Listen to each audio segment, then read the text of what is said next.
Estas férias leve o observador no bolso. Na praia, no campo ou entre viagens, acompanhe toda a atualidade sem limites. Assine com 40 € de desconto e habilite-se a ganhar uma estadia de 2 noites num dos hotéis boutique da Small Portuguese Hotels. Este verão, desligue da rotina, não da informação. Assine em observador.pt.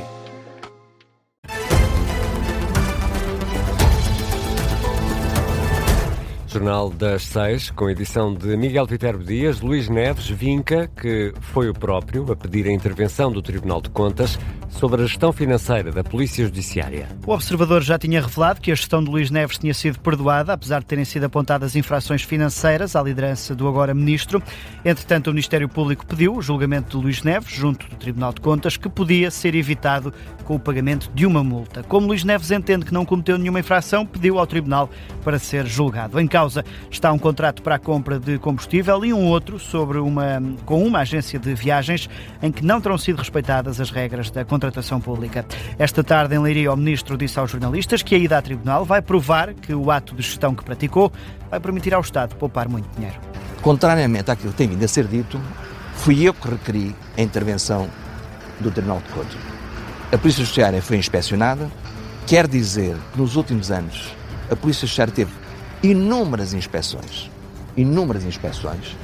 em que saímos bem globalmente delas. Numa inspeção do Tribunal de Contas, há 2 factos que nos foram apontados com relevância.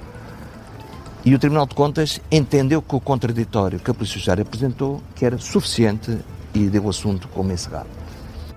Luís Neves, em declarações à comunicação social esta tarde, à margem de uma ação de formação sobre o CIRESP, o Sistema de Comunicações de Emergência. Também esta tarde, a Ministra da Justiça ordenou uma auditoria à Polícia Judiciária. A Ministra Rita Alarcão Júdice decidiu instaurar uma auditoria que será feita pela Inspeção-Geral dos Serviços de Justiça. De fora fica a questão do transporte do outro lado, tendo em conta que o caso já está a ser investigado pelo Ministério Público.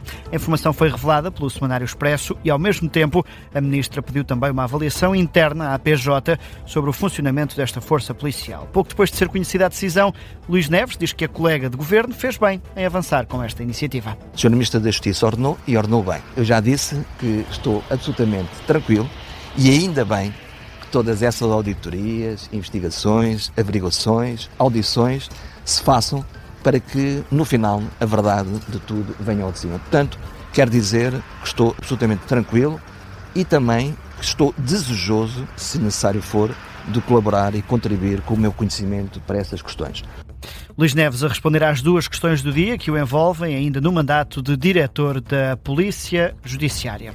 O diretor da Unidade Nacional de Combate ao Tráfico de Droga da Judiciária diz, por seu lado, estar tranquilo com a auditoria que é agora lançada pela Ministra da Justiça. João Oliveira mostra-se tranquilo com a medida decretada pela Ministra da Justiça. Em entrevista à RTP, o diretor da Unidade de Combate ao Tráfico de Estupefacientes diz que não é um ou outro caso que vão manchar a imagem de competência da PJ. Eu, em termos mais particulares, e seguramente a instituição, estará muito confortável. Não é a parte que faz o todo. E, portanto, a força da Polícia Judiciária vem da riqueza, da robustez dos seus princípios, dos seus valores desde logo de legalidade, o garante do princípio da legalidade e da Constituição. João Oliveira, em entrevista à RTP, o diretor desta unidade que falou sobre a morte de um dos suspeitos na operação que apreendeu 5 toneladas de cocaína em Sines. João Oliveira diz que o homem não era informador da PJ e que está já a decorrer um inquérito para apurar as causas da morte.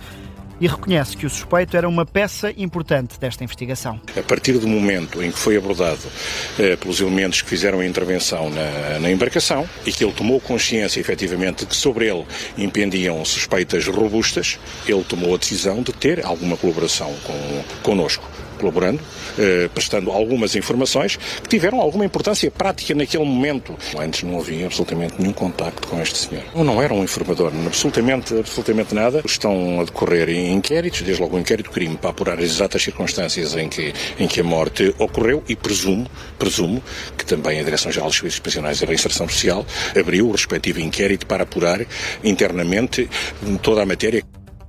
João Oliveira, diretor da Unidade Nacional de Combate ao Tráfico de Estupefacientes da Polícia Judiciária, em entrevista à RTP, este diretor desta unidade que recusa ainda a conclusão de que o Estado falhou nesta investigação. O Ministério da Educação garante que as notas dos exames da segunda fase serão afixadas amanhã, bem como os resultados das revisões da primeira fase. Em comunicado, o Ministério da Educação, Ciência e Inovação refere que os resultados serão enviados às escolas ainda hoje, algo que o Júri Nacional de Exames já tinha dado conta também aos diretores escolares. Assim, o Ministério consegue que o calendário definido seja cumprido. Depois de divulgadas as notas, as escolas poderão enviar aos alunos as versões digitalizadas das provas, à semelhança do que aconteceu durante a primeira fase dos exames nacionais. O Governo quer abrir vagas adicionais para os alunos prejudicados com o processo de correção nos exames nacionais. O setor entende a decisão. O presidente do Conselho Coordenador dos Institutos Politécnicos prevê um impacto quase nulo para as instituições. Diz que esta não é uma medida nova. A promessa foi feita pelo Ministro da Educação numa reunião ontem com o bastonário da Ordem dos Advogados. O objetivo é garantir o princípio da igualdade no acesso ao ensino superior. Na Rádio Observador, o presidente do Conselho Coordenador dos Politécnicos, Luís Louros, concorda com a finalidade e explica que as instituições já têm por hábito abrir estas vagas adicionais. Esta situação acontece todos os anos. Por exemplo, 2 alunos que concorrem e que são colocados num mesmo curso que tem X vagas e são colocados, o último colocado tem a mesma nota. Às vezes acontece haver 4 alunos com a mesma nota e é obrigatório criar 3 vagas adicionais para aqueles alunos, nenhum deles ser prejudicado, porque têm a mesma nota de candidatura, a mesma situação e as vagas acabaram ali, não é? Imagine. Agora, neste caso será por situações extraordinárias, mas as instituições estão mais do que preparadas para fazer isso e as universidades politécnicas têm efetivamente toda a flexibilidade para acolher estas alterações. Luís Louros, ouvido na Rádio Observador no dia em que termina o prazo para a inscrição dos alunos na primeira fase do acesso ao ensino superior e em que já se registram mais candidaturas do que no ano passado. A Ministra do Desporto reforça o compromisso de Portugal com Marrocos e Espanha para organizar o Campeonato do Mundo de Futebol de 2030. Isto quer dizer que o Governo vai ignorar o desafio lançado pelo LIVRE, Miguel? É a primeira resposta ao Partido LIVRE, que enviou uma carta ao Primeiro-Ministro e à Federação Portuguesa de Futebol a pedir que Portugal abandone a organização do Mundial ou que Marrocos seja excluído da organização do Mundial, na sequência da entrada massiva de migrantes em Ceuta. Margarida Balseiro Lopes, Ministra com a pasta do Desporto, garante o empenho total de Portugal com os países parceiros e promete a melhor edição de sempre do Campeonato do Mundo. O Governo está totalmente empenhado em, com aqueles que são os nossos parceiros, com Espanha e com Marrocos, organizar o Campeonato do Mundo de 2030. Nós queremos que seja um evento de excelência do ponto de vista desportivo, competitivo, mas queremos também que seja um momento alto de encontro entre povos, entre culturas. Estamos totalmente comprometidos, temos vindo a trabalhar. Há várias áreas governativas, obviamente, além da área do desporto, precisamente comprometidas com a garantia de que este vai ser o melhor Mundial sempre. A garantia de Margarida Balseiro Lopes, em entrevista à RTP, à margem da volta a Portugal em bicicleta, à Ministra da Cultura, Juventude e Desporto sobre o Mundial 2030, com a organização de Portugal, Espanha e Marrocos. E agora uma daquelas notícias para guardar, para eventualmente cobrar mais tarde. O Ministro das Infraestruturas anuncia que o Rio Tejo vai ter 2 novas travessias na zona de Lisboa, e isto no prazo de 10 anos. A terceira ponte sobre o Tejo, entre Chelas e o Barreiro, e um túnel entre Algés e a Trafaria. A garantia é dada por Miguel Pinto Luz, à margem das comemorações dos 60 anos da Ponte 25 de Abril, que decorreram esta madrugada. Sobre a nova ponte que vai ligar Chelas e Barreiro, Miguel Pinto Luz avança com um período de construção a rondar os 5 anos, à semelhança da Ponte 25 de Abril. Estima-se que é sensivelmente o mesmo e, portanto, será uma ponte diferente, com outro tipo de infraestrutura e outro tipo de desenho e de engenharia, mas sensivelmente será o mesmo tempo de construção. Porque nós não avançamos só com a terceira travessia, este Governo tomou a decisão de avançar também com o túnel Algés-Trafaria. Declarações de Miguel Pinto Luz aos jornalistas. O Ministro das Infraestruturas, que reiterou ainda que a ponte é um projeto que já está a decorrer, pois tem que estar concluída antes ou ao mesmo tempo que o novo aeroporto que vai ser construído na margem sul. E há outras notícias a marcar a tarde desta quinta-feira. Na volta a Portugal em bicicleta, o português Francisco Campos, do Tavira, venceu a primeira etapa, que terminou em Sintra, depois do prólogo de ontem em Lisboa. Numa fuga ao pelotão, na reta da meta, o português chegou na frente, com Daniel Cavia, da Burgos, a ficar em segundo lugar. Na classificação geral, o campeão olímpico de ciclismo de pista, Rui Oliveira, da Emirates, veste a camisola amarela, lidera assim a classificação desta volta a Portugal, com 3 segundos de vantagem para Rafael Reis, da Anicolor. Amanhã a caravana percorre 180 km entre Sines e Albufeira.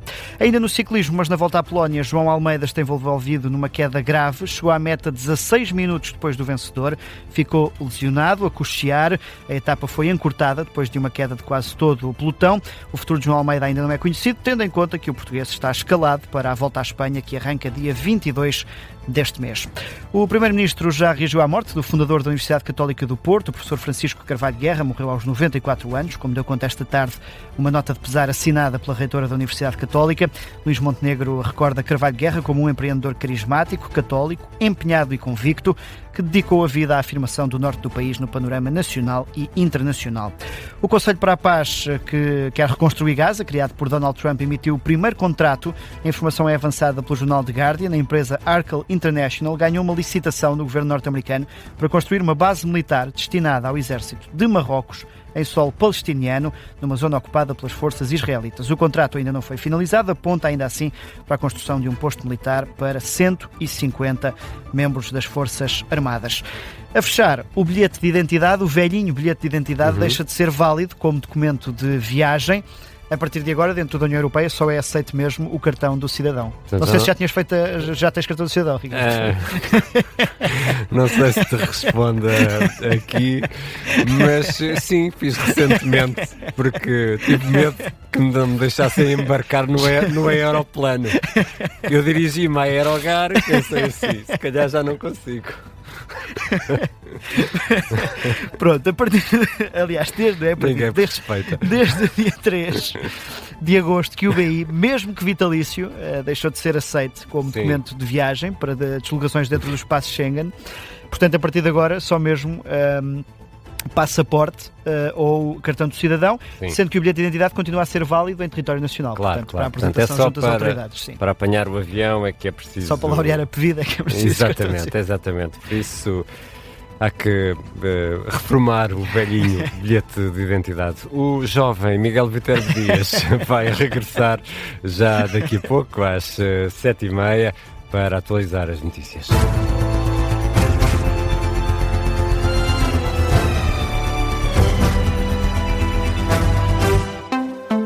Este programa tem o apoio de BetClick.